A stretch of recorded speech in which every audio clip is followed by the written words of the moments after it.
In today's video, I'm going to teach you how to create an order form in Excel. We'll build a polished order form in the fastest, most reliable way by starting from Excel's built-in templates. This approach gives you professional structure, working formulas, and clean formatting without having to design everything from scratch. Begin by opening Excel and heading to the File area. The File tab in the top left is your gateway to new workbooks, recent files, and most importantly for today, the template gallery. It's where Excel keeps dozens of ready-made layouts that you can repurpose in seconds. Inside the File view, look for the search box dedicated to templates. It's often labeled Search for Online Templates. Click into that box and type the word Order. Typing this keyword filters the gallery to show common options like Sales Order, Purchase Order, Work Order, or Service Order. This search is powerful because it narrows the choices to layouts that already include item tables, totals, and space for customer details. Exactly what an order form needs.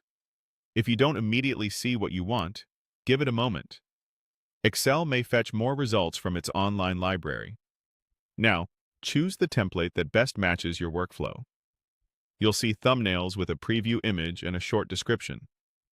Clicking a template opens a detailed preview, and then Excel loads it as a fresh workbook ready to use.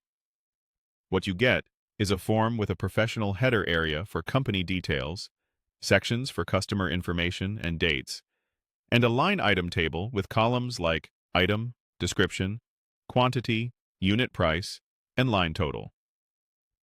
The math is already wired up, so as quantities and prices change, subtotals and grand totals update instantly.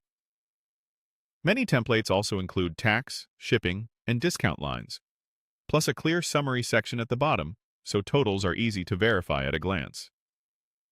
A few helpful tips while you're reviewing your form. Keep the structure intact so the formulas continue to work as intended. Replace placeholder text with your own labels to improve clarity. And if you plan to use this frequently, consider keeping one pristine copy as your master so you always start with a clean sheet. You'll also notice that colors and fonts are consistent across the form. This is intentional for readability and printing, especially if you share the form with customers or teammates. That's all it takes. By going to File, searching for Order, and selecting a template, you now have a fully functional order form that looks great, calculates automatically, and saves you time every time you need to create a new order.